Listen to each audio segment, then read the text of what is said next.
Yolana, bienvenue à toutes et à tous dans ce nouvel épisode des Pacific Buzz. Et pour ce nouvel épisode des Pacific Buzz, nous sommes partis tout droit sur Papara pour aller visiter les locaux de la conserverie de Tahiti, une épicerie fine située donc sur la côte ouest de l'île de Tahiti, où l'on peut y découvrir des merveilles de gastronomie, des achats aubergines, des conserveries de thon, des confitures et différentes autres saveurs vanillées au goût de nos îles, qui a été créé donc par Veimiti, qui nous reçoit très gentiment dans son magasin aujourd'hui.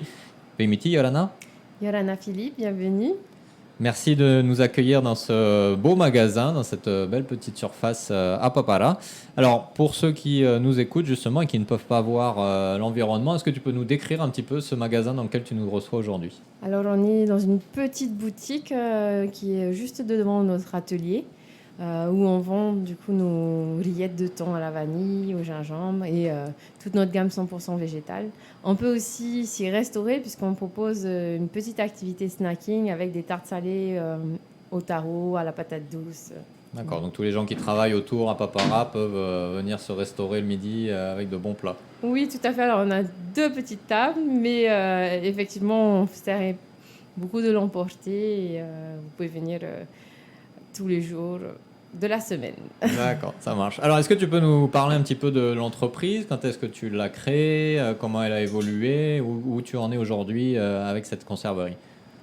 Alors, c'est une idée qui m'est venue en 2015 et on a réussi à ouvrir les portes de la conserverie en 2017. Donc, ça va faire 5 ans. On a fêté nos 5 ans cette année. C'était une idée un peu folle de vendre de la rillette de poisson en Polynésie française. 5 ans après, on est toujours là. On a bien évolué dans notre gamme puisqu'on avait commencé avec 3 rillettes de thon, donc nature, vanille, gingembre. On a étoffé ensuite avec du taza. Et aujourd'hui, on propose aussi une gamme 100% végétale à base de pesto, patate douce, basilic, dachar, papaye, mangue. L'idée étant vraiment de valoriser le produit local. Donc, c'est que des produits locaux que tu utilises dans toutes tes créations? En majorité des Ouais. produits locaux, parce que utiliser que des produits locaux, ça réduirait quand même beaucoup le champ des possibles. Mais effectivement, on essaie d'avoir au moins 50% de produits locaux dans nos recettes. D'accord. Alors, tu disais donc l'idée est venue en 2015, 2 ans de gestation. Qu'est-ce qui t'a amené à cette idée folle, justement, qui tient depuis 5 ans maintenant? Est-ce que c'était déjà dans ton parcours professionnel? Est-ce que tu as une formation pour ça? Ou raconte-nous un peu comment cette idée a émergé dans ton esprit. Alors, il faut savoir que moi, je suis née en Polynésie. J'ai grandi à Papara, là où je me suis installée. Mais j'ai fait mes études d'ingénieur en agriculture et en agroalimentaire à Toulouse. Et donc, j'y ai vécu 10 ans. Et pendant mes 10 années, tous les ans, je faisais l'aller-retour avec la Polynésie. Et au bout de 10 ans, je ne savais plus quoi ramener comme cadeau à mes amis, à la famille en métropole. Et donc, un Noël, on nous a offert un panier gourmand d'une conserverie métropolitaine. Et là, m'est venue l'idée de dire j'aimerais bien proposer la même chose en Polynésie et donc faire voyager nos produits plus facilement que des produits frais. Voilà. D'accord. Donc, valoriser le terroir polynésien au travers des produits que tu crées. Exactement. Et c'était une passion déjà, toi, de faire ces produits, de cuisiner ou Oui, alors j'adore cuisiner. On est une famille de grands gourmands. Et c'est vrai que j'avais vraiment envie de faire quelque chose avec mes mains aussi. J'étais avant responsable système d'information, donc ça n'a rien à voir. Derrière l'écran toute la journée, et je trouvais que ça n'avait pas de sens par rapport à ce que je pouvais donner de mes compétences à la Polynésie. Donc je suis revenue avec ce projet, j'ai gagné 3 concours en 2016 et 2017, et ça m'a confortée dans mon choix en fait de produire des produits à base de conserve en Polynésie. D'accord. Et est-ce que ça a été facile quand même de faire le pas entre ingénieur, système d'information qui a quand même un potentiel de carrière important, avec une autre vision, j'allais dire, du monde professionnel, et puis d'un coup se dire je vais créer mon entreprise, j'ai pas d'expérience et j'y vais. Alors, c'est vrai que tous mes copains de l'époque m'ont dit, mais t'es folle, t'es une de celles qui gagne le mieux par rapport à tous ceux qui sont sortis de ta promo. C'est vrai que je gagnais bien ma vie, mon mari aussi en métropole. Mais j'ai toujours eu cette fibre de vouloir dire, je veux créer mon entreprise. J'avais d'ailleurs fait en 5e année d'école d'ingénieur une spécialisation en gestion et création d'entreprise. Et ce poste-là de responsable système d'information, je l'ai pris parce que j'avais besoin d'acquérir de l'expérience dans l'entreprise. C'est-à-dire que je ne me sentais pas, effectivement, en sortant de l'école, de lancer directement mon entreprise. Donc, j'y ai travaillé 5 ans. Et c'était vraiment un poste génial dans le sens où j'étais tout en bas de l'organigramme, mais j'étais transversale à tous les services. Donc, ça m'a vraiment permis de voir l'entreprise dans son entièreté. J'ai effectivement pas mal d'ambition, mais j'avais pas l'ambition d'être carriériste. Travailler pour quelqu'un d'autre, c'est pas quelque chose qui m'enchantait et qui est inscrit dans mon ADN. C'est vraiment ce qui est important pour moi dans ce parcours d'entrepreneuriat, c'est la gestion de mon temps. C'est-à-dire que je trouvais qu'en entreprise, je devais faire les heures que m'imposait l'entreprise et je pense que c'est avec ça où j'étais le moins confortable. Ça, je peux comprendre. Sachant que quand j'ai quitté mon entreprise en métropole, je venais d'avoir ma première fille, parce que maintenant j'en ai 2. Bravo. Merci. Je venais d'avoir ma première fille et je la déposais même pas à l'école, enfin pas à l'école, à la garderie.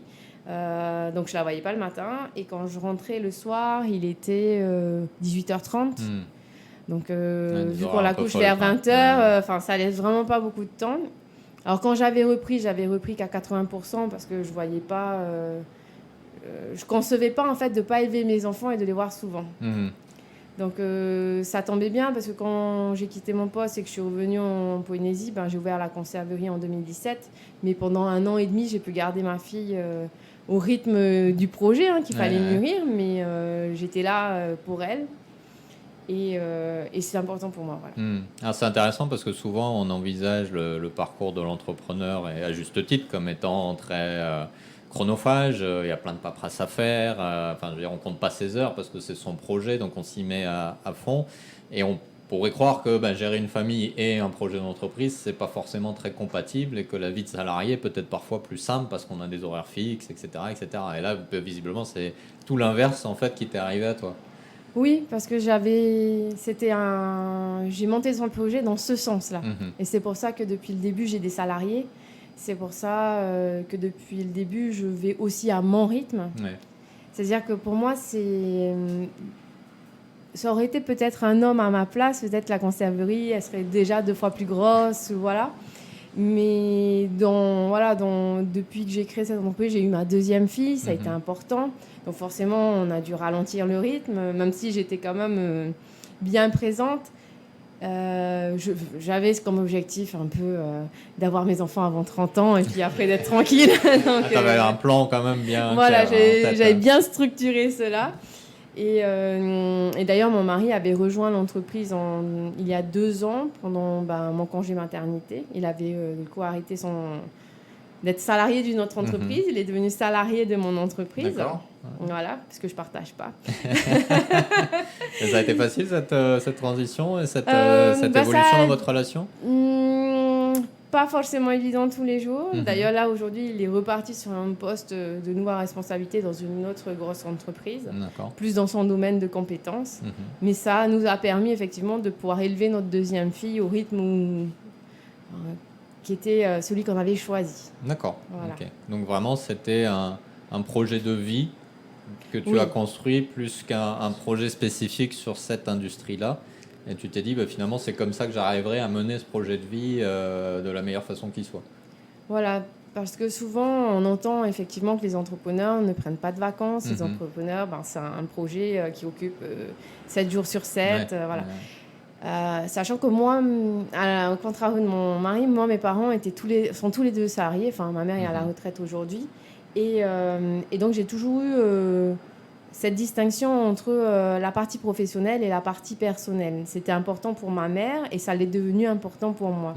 Donc même en étant chef d'entreprise, c'est mon mari qui, lui, est fils d'agriculteur qui, quand il rentre du travail, continue à parler du travail. Alors moi, je lui dis, en fait, tu as passé la porte de la maison, maintenant on s'occupe des enfants et on laisse le travail de côté. Alors oui, effectivement, ça a ses avantages et ses inconvénients parce que des fois, on a envie que ça aille plus vite au niveau du développement de l'entreprise. Mais j'assume entièrement en fait Votre recherche d'équilibre. Voilà, cette recherche d'équilibre parce que je ne veux pas regarder en arrière en me disant « Ah ben j'ai raté une grosse partie de l'enfance de mes enfants. » Mais ça n'empêche qu'on est quand même très dynamique. Entre 2000... alors l'année dernière, on a eu une croissance, mais beaucoup moins importante que les années précédentes. Mais on a 40% de croissance entre la première et la deuxième, 65% de croissance entre la deuxième et la troisième. Et l'année dernière, encore, on fait de la croissance. On doit être entre 15 et 20% de croissance. D'accord, donc c'est des beaux chiffres quand même, malgré tout, dans cette recherche d'équilibre. C'est ça. Bon, après, ça nous a demandé de nous repositionner sur nos produits et sur notre manière de commercialiser et sur l'ensemble de la structure. Mais on a maintenu les emplois, on a continué à payer nos fournisseurs. Donc ça, déjà, c'est une grande fierté. On espère vraiment qu'en ce moment, que tout reparte correctement parce que c'est pas facile tous les jours d'avoir tout le temps à se recréer parce que on aimerait bien un petit peu profiter de ce qu'on a créé et que ça fonctionne bien. Mais bon, c'est la vie d'entrepreneur et s'il n'y avait pas ce challenge-là, en même temps... on s'ennuierait. Ouais, voilà, c'est ça. C'est que du coup, ça nous pousse à toujours être meilleur et voilà, donc la crise, elle m'a enseigné beaucoup de choses. Ok, alors on reviendra sur tous ces enseignements justement dans un moment. Donc tu disais, tu as aujourd'hui des employés qui ne sont pas ton mari. Tu en as combien sur quel type de poste? Comment tu organises aujourd'hui ton équipe? Alors aujourd'hui, j'ai 2 employés en CDI à temps plein qui sont donc qui me gèrent toute la production, que ce soit ma partie traiteur, parce que j'ai développé une grosse partie traiteur aujourd'hui à base de produits locaux. Et comme la clientèle est vraiment en demande de ça, je fais très peu de pubs et on a beaucoup de demandes, donc ça fonctionne bien. Et ma partie conserverie, donc elle gère les deux. Voilà. Ensuite, j'ai 2 contrats du CEFI aujourd'hui.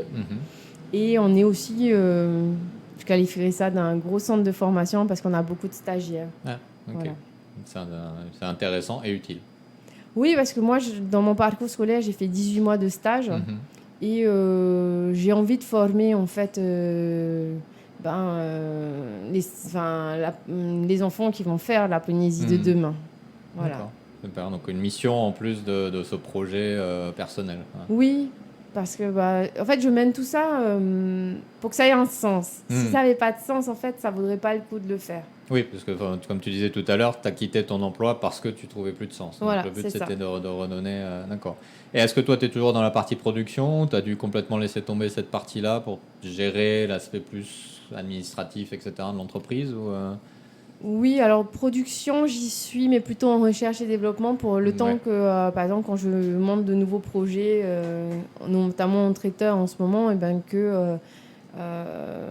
que les filles qui sont avec moi puissent être assez autonomes pour refaire la recette exactement comme je le veux. Après, au niveau conserverie, elles sont totalement autonomes puisqu'en fait, on n'a pas bougé des recettes depuis 2 ans. D'accord. Parce que l'année dernière, au vu de l'évolution du marché, on a plutôt privilégié la partie traiteur que la partie conserverie, sur les nouveautés en tout cas. Et là, en fait, on va distribuer de nouveaux produits en conserverie, mais sous notre packaging est plus destiné à la restauration. Donc là, on va de nouveau tourner un petit peu en recherche et développement, mais voilà. D'accord. Super. Écoute, ça promet de beaux nouveaux produits à venir et on aura hâte de goûter tout ça. On va faire une petite pause pour entendre un message de nos annonceurs et on se retrouve dans un moment, toujours avec Veimiti à la conserverie de Tahiti.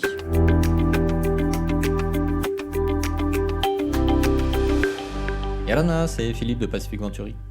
Connais-tu les communautés curieuses, la marque événementielle de Pacific Venturi? Les communautés curieuses sont des événements innovants, interactifs et fun qui te permettent de réfléchir en groupe sur des thématiques importantes du monde d'aujourd'hui. Au mois de juin 2021, les conversations curieuses et les tours curieux reprennent du service après la pause de la pandémie. Alors va vite sur notre site internet www.pacificventuri.com ou sur nos réseaux sociaux pour connaître les dates et les thèmes de ces prochains événements et t'inscrire pour pouvoir y participer. L'occasion de te retrouver avec toutes les curieuses et tous les curieux de Tahiti pour échanger nos expériences, nos perspectives et ensemble apprendre et avancer autrement. À très bientôt.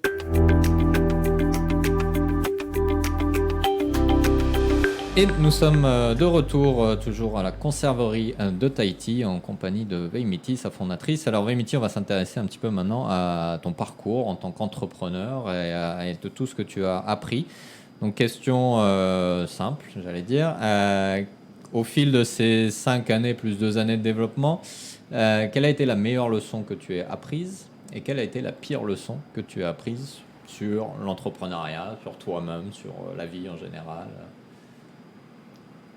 Ah, tu me poses une colle là. C'est pas facile à répondre là, de but en blanc.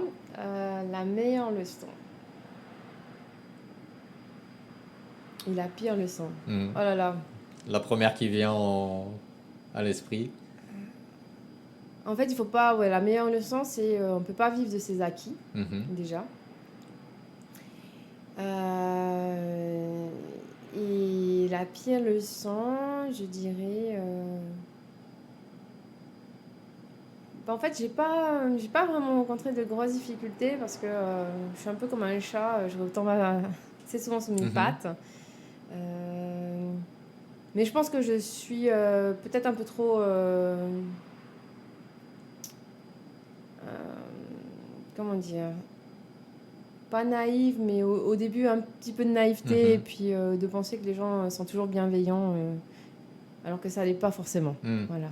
D'accord, ok. Alors revenons sur cette meilleure leçon de ne pas se reposer sur ses lauriers, c'est-à-dire toujours innover, toujours se challenger, ça veut dire quoi pour toi? En fait, voilà, en fait, tu vas parler de la zone de confort, tu vois. Ouais. C'est-à-dire que c'est par rapport à l'année qu'on a passée l'année dernière et encore cette année, c'est-à-dire que quand on a 65% de croissance, on se sent dans une zone de confort où on se dit ça marche bien, on continue comme ça. Et là, quand on rebat les cartes avec des nouvelles règles de jeu, du coup, on doit un peu sortir de notre zone de confort. Et on l'a fait, mais ça n'a pas été facile dans le sens où il a fallu tout réinventer. Et en plus, surtout qu'il a fallu aller vers un domaine où je me sentais moins à l'aise. Donc la partie traiteur. La partie traiteur. Ouais. Parce que j'ai pas de formation en fait à la base hôtellerie. J'ai pas fait l'école hôtelière, donc j'ai pas fait de cours, j'ai pas de CAP hôtelier. Enfin voilà, donc cette partie-là, je savais que je faisais bien la popote à la maison. Mais c'est pas la même échelle. Quoi. Voilà, de le faire en plus grand, et surtout d'avoir la légitimité de le faire. C'était vraiment important pour moi et je me sentais pas légitime de le faire dans le sens où je savais faire quelque chose semi-industriel par mon parcours d'ingénieur, mais faire à manger comme un chef, ça c'était plus compliqué pour moi de l'accepter et de me dire que je pouvais faire aussi bien que certains. Parce qu'en plus je suis perfectionniste, donc ça a été le plus dur pour moi, je pense. Il fallait faire bien direct. Et ah ouais. On n'a pas le droit à l'expérimentation. Non. Et là, en fait, j'ai créé une petite... l'année dernière, je suis quand même restée sur mes acquis. C'est-à-dire que ce que j'avais développé déjà, j'ai essayé de le développer un peu plus. Alors que depuis ce mois-ci, parce que quand même, la crise dure quand même. Elle n'est pas finie. Elle n'est pas finie, voilà. Donc du coup... Là, depuis la semaine dernière, on propose une nouvelle activité qui est vraiment le service traiteur, comme je ne voulais pas le faire. Ah bon? Non, parce que ça me stressait en fait de le faire. Tout simplement parce que je ne savais pas comment gérer les quantités, comment gérer le timing. Et qu'est-ce qui t'a convaincu alors? C'est les demandes. C'est que à force de refuser et voir que de l'autre côté, le compte était quand même dans le rouge, je me suis dit, allez, on se lance. Et la semaine dernière, on a fait une semaine complète donc de traiteurs Alors simple, hein, on fait des plats, buffet chaud et froid, et puis les gens se servent. Hein, on ne fait pas de traiteur à l'assiette. Hein. On livre juste, on dit débrouillez-vous avec. On fait le minimum.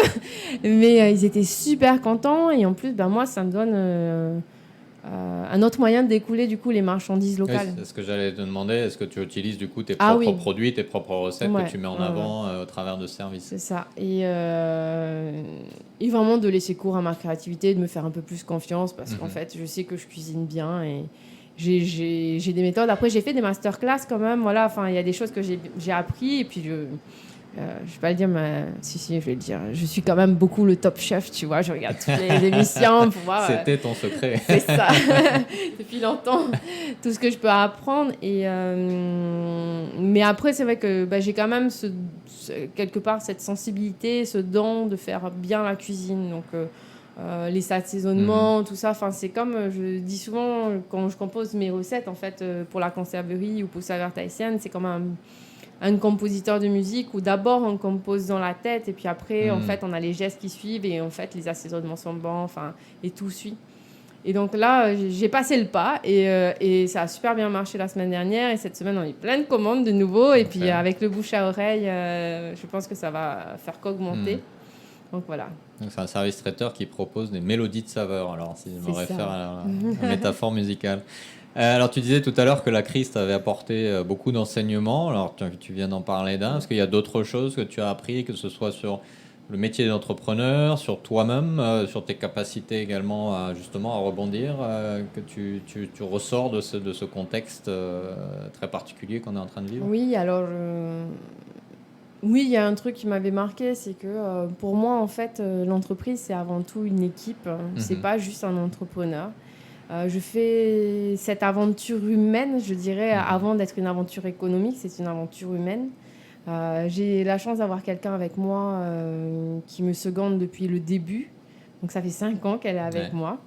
Une belle fidélité. Voilà. Et on en a vu passer d'autres au deuxième poste. Et puis et l'année dernière, on était quand même au final 4 en CDI. Enfin, j'avais 4 CDI plus moi. Donc cette année, on a bien réduit la voilure pour pouvoir continuer la crise.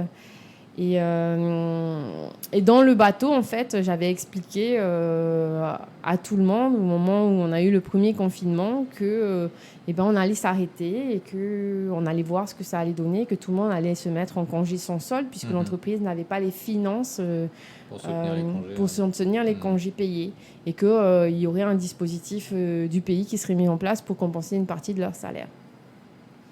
Donc dans les 4, il y avait mon mari et 3 salariés extérieurs et sur les 3 autres salariés, il y en a une qui n'a pas, selon moi, joué le jeu et qui, du coup, c'était compliqué parce qu'elle était quand même avec moi depuis presque 2 ans. Elle était formée, c'est quelqu'un que j'avais formé pendant 2 ans, qui n'avait pas du tout cette formation, qui était enfin, on va dire, autonome sur ses tâches. Voilà. Mais le fait qu'elle soit pas solidaire de toute l'équipe, ça, pour moi, c'était... Je l'ai vécu un peu comme pas une trahison, mais comme quelque chose de difficile. Une déception. Ouais, une déception parce que pendant 2 ans, on tisse des liens, on essaie de faire confiance, on forme la personne pour qu'elle monte en compétences. Et au moment où, en fait, on a le plus besoin de la solidarité entre tout le monde pour que... à la fin du confinement, on puisse tous reprendre notre travail, et là, elle n'a pas joué le jeu. Ouais. Et donc, elle m'a demandé de payer les congés payés, chose que j'ai dit que non, je ne pouvais pas. Et que voilà, enfin après, elle a démissionné d'elle-même, mais c'est vrai que ça a été J'ai été plus méfiante après. C'est ce que tu nous disais tout à l'heure, au fait de ne pas être trop naïf par rapport aux gens bienveillants, etc. C'est ça. Parce que voilà, moi, dans mes valeurs, en fait, c'est la bienveillance, le fait de pouvoir avancer tous ensemble. C'est vraiment quelque chose qui me caractérise. Et là, de nouveau, je me suis confrontée à un peu d'égoïsme. Et je comprends qu'elle n'ait pas eu les mêmes objectifs que nous. Mais c'est vrai qu'aujourd'hui, sur mes recrutements, je fais très attention à ce que les personnes partagent mes valeurs. Ouais, c'est important, effectivement. Voilà. Et c'est vrai que ça peut être un challenge pour l'entrepreneur de se rendre compte, lui, il est engagé à fond, elle est engagée à fond. Et ça peut pas être forcément le même niveau d'engagement au niveau des équipes, etc. Et ça peut parfois amener des incompréhensions. Tout à fait. J'imagine. Mais ça se comprend, je ne juge pas en fait. Hein. Non, bien sûr. C'est juste qu'aujourd'hui, j'essaie de sélectionner des personnes qui sont plus sensibles à mes valeurs et au projet que je porte. Ouais. Parce que c'est un projet du coup qui... un jour, j'espère, on fait tout, hein, on est dans les démarches, tout ça, qui partira à l'international et qui fera briller la Polynésie demain. Et par rapport à ce projet que je porte, j'ai aussi besoin de soutien dans les équipes qui m'entourent et qui ont envie de porter cela avec moi. Parce que oui, c'est pas facile de produire en Polynésie. En plus, on est même beaucoup critiqué par nos propres compatriotes. Hein, et donc, si en plus, dans nos équipes, on ne peut pas avoir la confiance dont on a besoin et le soutien surtout, parce que je ne suis pas toute seule. Ouais. Je leur dis souvent que tout ça, c'est grâce à nous tous, en fait. Et voilà. D'accord. Ouais. Donc, c'est parfois peut-être l'humain qui compte plus que la compétence. Et de s'assurer que sur le plan humain, vous correspondez bien, et puis après, la formation technique peut survenir. Quoi. Parce qu'on passe quand même plus de temps ensemble, au final, qu'avec nos familles respectives. Donc oui, pour moi, c'est vraiment important, l'humain. Il faut qu'on soit là, les uns pour les autres. Ouais. Voilà. Et dans tous les sens du terme. Ouais, exactement, dans la maladie, dans tout, dans les conflits. C'est presque comme un mariage. C'est pire qu'un mariage, en fait. Effectivement. Alors, tu nous disais tout à l'heure que ce projet, pour toi, c'était un projet de vie, finalement, qui te permettait de garder cet équilibre entre le travail, la famille, etc.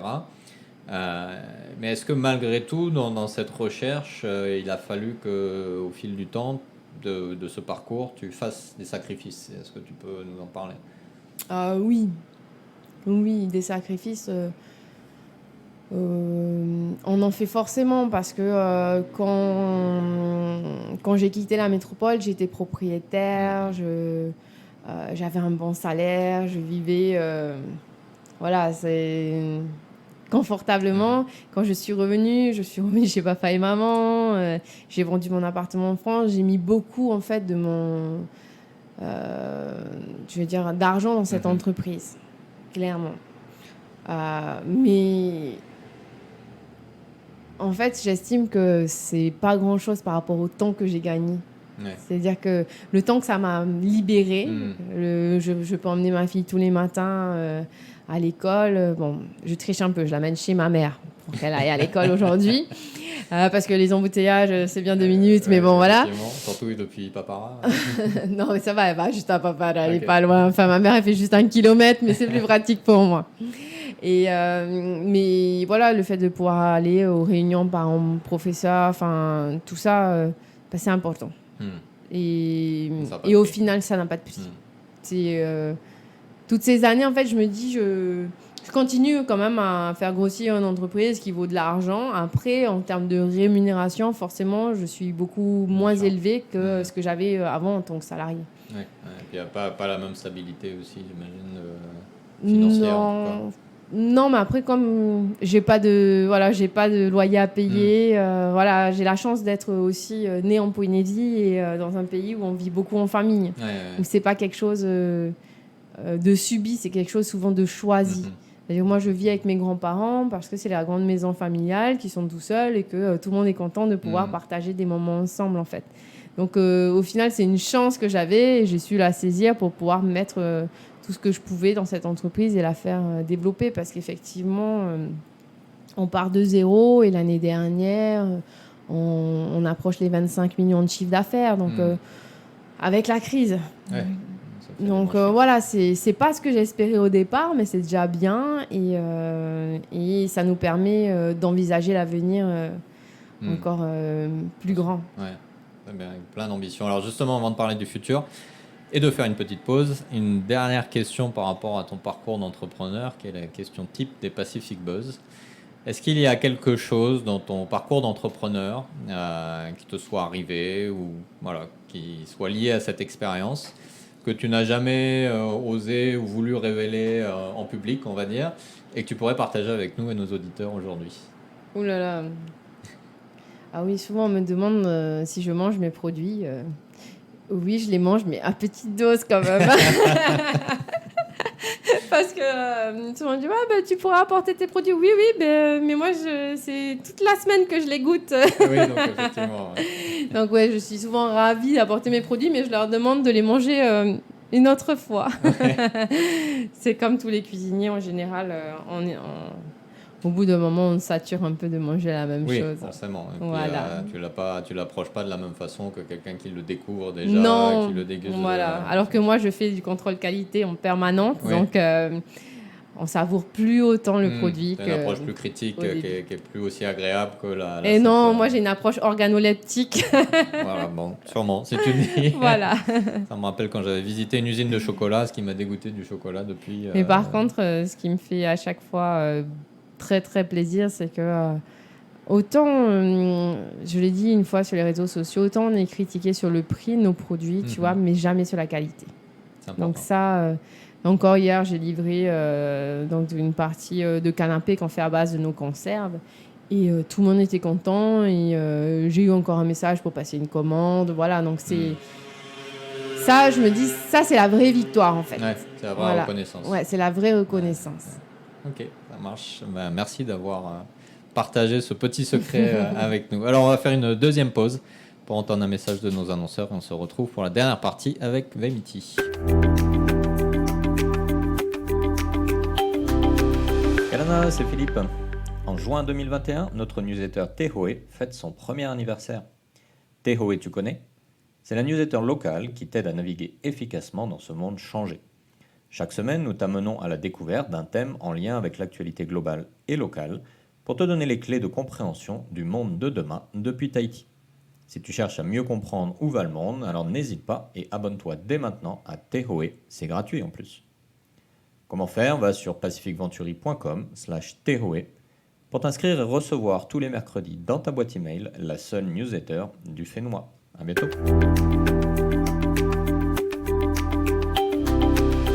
Et nous sommes de retour pour la troisième partie de cet épisode, toujours depuis Papara, dans les locaux de la conserverie de Tahiti. Alors, juste avant la pause, Vemity, tu nous parlais justement de tes projets, du fait que voilà, votre développement au cours de ces années vous a permis de commencer à penser à d'autres choses. Alors, avant de rentrer dans le détail de ces projets, je vais te poser 3 questions simples et tu me réponds par optimiste ou pessimiste. On va rentrer dans le détail après. Alors, ton futur personnel, optimiste ou pessimiste ? Optimiste. Ok. Le futur de ton entreprise ? Optimiste. Et le futur du Fénois ? Optimiste. Ouais, avec aucune hésitation sur les 3. Ah oui, non, aucune. Super. Alors, explique-nous un peu pourquoi optimiste sur ces 3 niveaux, justement. Déjà parce que par rapport à moi, je suis quelqu'un qui vraiment a tendance à voir le verre à moitié plein qu'à moitié vide. Et je pense qu'un parcours d'entrepreneur, on ne peut pas avoir quelqu'un de pessimiste parce qu'il ne saurait pas rebondir et avoir, je pense, la résilience pour avancer. Ensuite, la première question, c'était personnelle. Toi, ton entreprise et le Fénois. Moi, mon entreprise de Fénois. Ok. Alors, moi,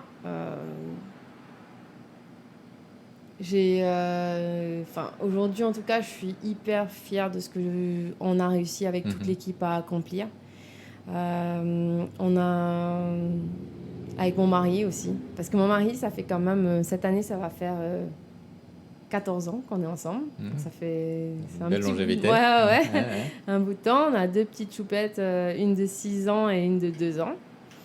Et donc, j'ai une famille qui est en train de revenir sur le Fénois petit à petit parce que quand je suis revenue en 2016, il restait ma mère. Ma grand-mère, en fait, a 3 enfants. D'accord. Et donc, il restait ma mère et moi. Sachant que ma grand-mère a quand même, je crois, 7 petits-enfants. Donc, sur les 7, il n'y en avait qu'une en Polynésie. Et là, ma tante est revenue en Polynésie alors que ça faisait 30 ans qu'elle vivait en Nouvelle-Calédonie. Mon oncle, normalement, c'est prévu pour dans 2 ans. Et mon frère revient à la fin de l'année. Alors, je vais être contente les 2 premières semaines. Et puis après, je vais dire... Vous allez vous disputer comme voilà, tout le monde dans les fratries, effectivement. Non, mais voilà, je suis contente qu'une partie de ma famille puisse revenir. Et donc voilà, on vit beaucoup en Polynésie en famille et c'est vrai que ça nous avait quand même manqué. Ouais. Et c'est toi qui as lancé un peu cette dynamique du coup de retour Ah, je sais pas si je l'ai lancé, mais oui, j'ai apaisé sûrement quelques tensions dans la famille et je suis plutôt un membre fédérateur qu'un membre perturbateur, donc voilà. D'accord. Et donc le Fénois, on disait que la crise n'est pas encore finie, mais optimiste quand même. Pour le Fénois, oui. Oui, parce que de plus on est quand même une nouvelle génération, on est en train de prendre les commandes petit à petit. Et autour de moi, je vois, hein, il y a beaucoup de nouvelles idées, beaucoup de jeunes formés aussi qui reviennent petit à petit, parce que pendant un moment, quand même, on a hésité à revenir. Hein. Je sais qu'en 2016, on a été nombreux à revenir suite au retour de la stabilité politique. Ça a été important. Ouais, ça a été clé, ça. Oui, pour les jeunes de notre génération, en tout cas, parce que moi, quand je suis partie en 2006, on avait eu le Tawi en 2004, je crois. C'est ça, et je savais même plus les changements de gouvernement. Ça allait trop vite. Je suivais plus du tout. Et puis surtout, ça me donnait pas du tout envie de revenir. Forcément. Clairement. Aucune visibilité. Voilà. Bon, après, ça a été la crise en France. Moi, j'étais à Toulouse, tu te souviens, et on a connu Mohamed Merah. Et à partir de là, j'ai dit non, je vais rentrer chez moi, en fait. Ouais, ça calme. Ouais, juste avant que je revienne, en 2016, on a eu le Bataclan. Et là, ça a été la fin pour moi. Je ne pouvais plus vivre dans ce contexte-là. Ouais, l'insécurité, l'incertitude. En sachant dans quel contexte j'avais grandi, je voulais élever mes filles ici. Donc, le contraste était clair, quoi. Voilà. Non, j'ai vraiment foi. Oui, il y a des travers dans notre pays comme dans plein d'autres pays. Mais je trouve que on se débrouille pas si mal que ça. Et vraiment... voilà. Après, aujourd'hui, quand je recrute, j'essaie de recruter, alors c'est de la discrimination positive, mais j'essaie vraiment de recruter des femmes polynésiennes qui sont en recherche d'acquérir de l'expérience. Voilà. Moi, je n'écarte pas les CV des hommes, mais c'est vrai que souvent, en fait, je suis touchée par le parcours des jeunes femmes. Voilà, de donner une chance. Super. Et alors, dans cette approche très optimiste que tu as, et j'allais dire presque très engagée finalement, est-ce que tu peux nous partager un peu tes idées de développement, sans révéler de secrets de l'entreprise, mais quelles sont tes ambitions à moyen long terme pour la conserverie de Tahiti? Alors, voilà, on est sur un projet de déménagement peut-être. D'accord. Parce qu'on arrive sur un point, on va dire, de rentabilité où on a quand même besoin de s'agrandir pour augmenter le chiffre d'affaires et donc augmenter les revenus. Donc voilà, c'est le projet que je mène depuis quelques temps là. On semblerait qu'on ait trouvé un terrain, donc maintenant il faut que la banque suive et qu'on puisse enfin développer vraiment les productions locales, parce que c'est vraiment mon ambition. C'est de proposer une alternative aux produits importés, en sachant que les produits importés, ils ont leur raison d'être aussi, mais c'est juste de pouvoir proposer une alternative. Oui, au moins avoir le choix entre les deux, quoi. C'est ça. D'accord. Ok. Je pense que je suis pas très favorable pour ma part à tout ce qui est régulation du marché par des lois, ou parce que je trouve que en fait il faut être créatif et arriver à faire autrement, parce que le marché sinon il est tordu et ça aide pas forcément. Les lois qui protègent, des fois elles vont pas te protéger, elles vont pas protéger tout le monde. Voilà. Ou elles vont pas avoir l'effet désiré, et parfois limiter le marché. C'est ça. On dit que plus on essaie de réguler un marché, plus les mécanismes pour contourner sont compliqués et complexes à détecter. Voilà. Donc plutôt encourager l'initiative locale que empêcher l'initiative extérieure, on va dire. Voilà. Moi je suis plus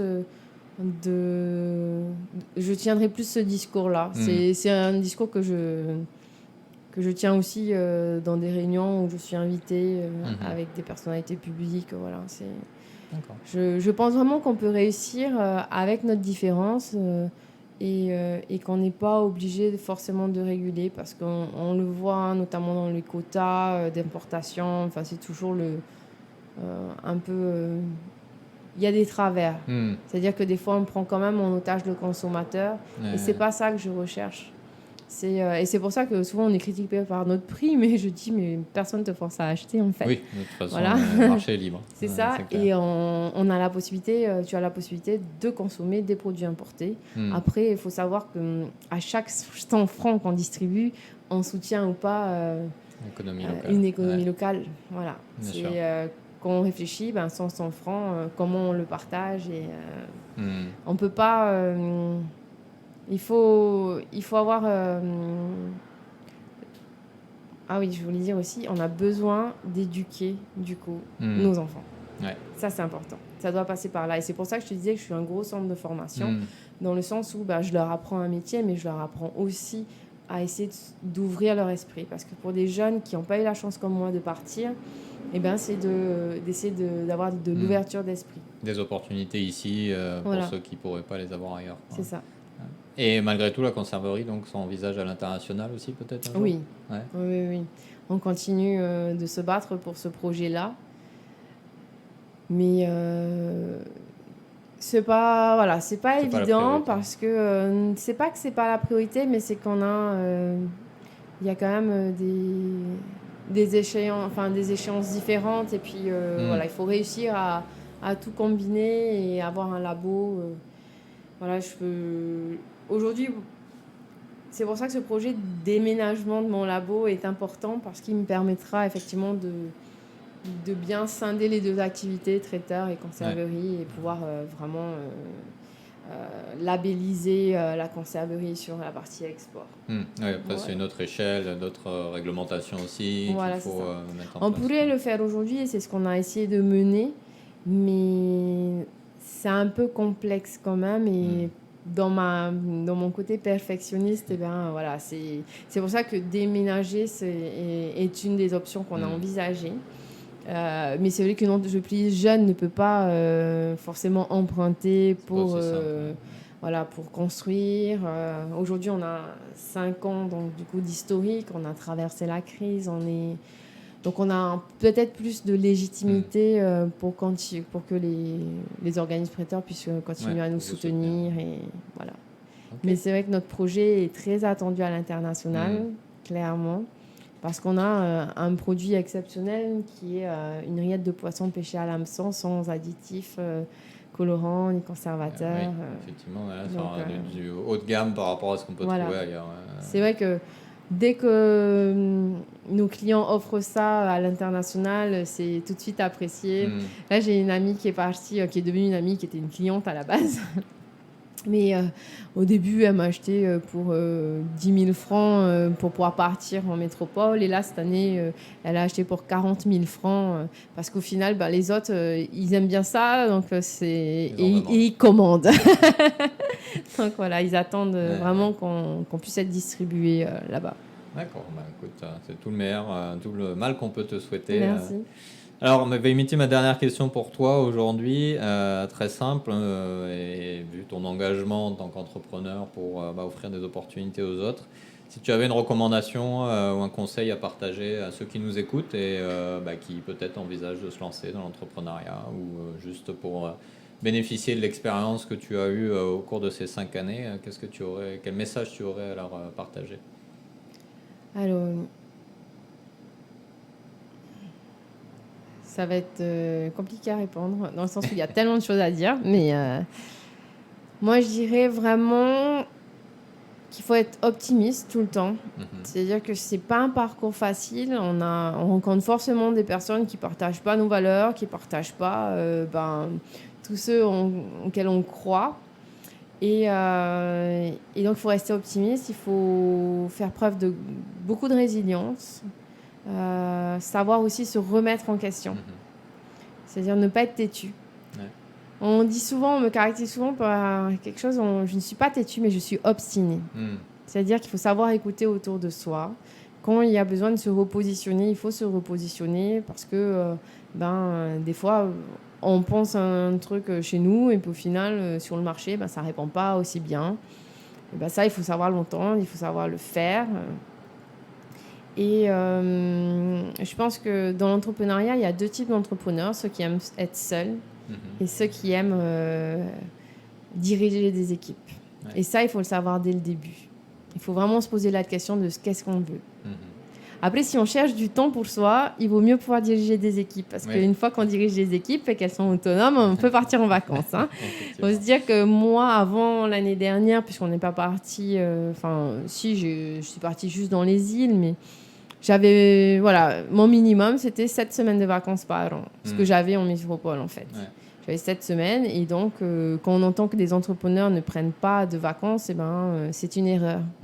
Parce que moi, à chaque fois que je prends des vacances, ça me permet de prendre du recul sur l'année qui s'est passée et de pouvoir revenir les batteries rechargées et de pouvoir de nouveau être performant. Tenir le rythme. Voilà, tenir le rythme dans la longueur parce que quelqu'un qui ne part pas en vacances, à un moment donné, il n'est pas loin du burn-out. Le burn-out, en plus, il est souvent pas loin quand on est entrepreneur parce que la charge mentale est importante. Et il faut savoir gérer le stress. Donc, il faut savoir aussi se donner des pauses. Après, une dernière chose que je dirais, je pense, c'est savoir s'écouter, savoir connaître ses limites, vraiment. Parce que forcément, on a des limites. Si on croit qu'on est un des super-héros, ça ne fonctionne pas. Partager beaucoup, partager les expériences. Et... croire en soi, en fait. Vraiment. Après, c'est important. Je pense qu'un entrepreneur qui est bien entouré, comme c'est mon cas, au niveau de la famille, tout ça, c'est beaucoup plus facile. Si vous n'êtes pas entouré, si vous avez un manque de confiance en vous et que vous voulez quand même vous lancer, je ne dis pas que c'est impossible, mais c'est compliqué. Ouais. C'est vraiment compliqué parce que les nerfs sont mis à rude épreuve et le but de l'entrepreneuriat, c'est de trouver un moyen de s'exprimer et surtout d'être heureux. C'est pas de commencer quelque chose et de le vivre comme un échec si ça fonctionne pas. De s'asservir dans le temps. Parce que moi, c'est ce que je me suis dit en fait quand j'ai lancé la conserverie de Tahiti, c'est de me dire l'entrepreneuriat, si ça fonctionne pas, j'aurais acquis de l'expérience. Voilà, tout simplement. Et cette expérience, je vais pouvoir la valoriser en tant que salarié si j'ai besoin de retourner en tant que salarié. Après, je vous avoue que je pense qu'aujourd'hui, j'y arriverai pas. Ouais, voilà, une fois qu'on y a goûté, c'est dur. Ouais. Et après, dans son touring, pour pouvoir diriger des équipes, je pense quand même qu'il faut avoir un bon leadership. Parce que, ça, c'est quelque chose qui me caractérisait depuis longtemps. J'aime organiser, j'arrive à fédérer mes équipes autour de mes projets, que ce soit mes équipes ou mes financeurs. Parce qu'il faut parler de ça aussi. C'est toutes les aides que j'ai reçues, je les ai reçues parce que j'ai réussi à fédérer tout le monde autour de ce projet-là. Bien sûr. Voilà. Ok. Ça fait une bonne liste déjà de recommandations. Ouais, c'est pour ça que j'ai dit, c'est un peu long, j'ai plein de choses à dire. Non, mais au contraire, c'est super d'avoir ce retour d'expérience parce qu'après 5 ans, l'entreprise est là, elle continue, comme tu as dit, elle a tenu la crise. Donc c'est bien la preuve qu'il y a des ingrédients pour une recette qui fonctionne, pour reprendre une métaphore gastronomique. Et ce serait gentil à toi de les partager avec nos auditeurs. Écoute Veimiti, merci beaucoup en tout cas de nous avoir reçus dans ce bel établissement de la conserverie. Bonne continuation et bon courage pour tous tes projets de développement. Et puis à très bientôt. Merci Philippe.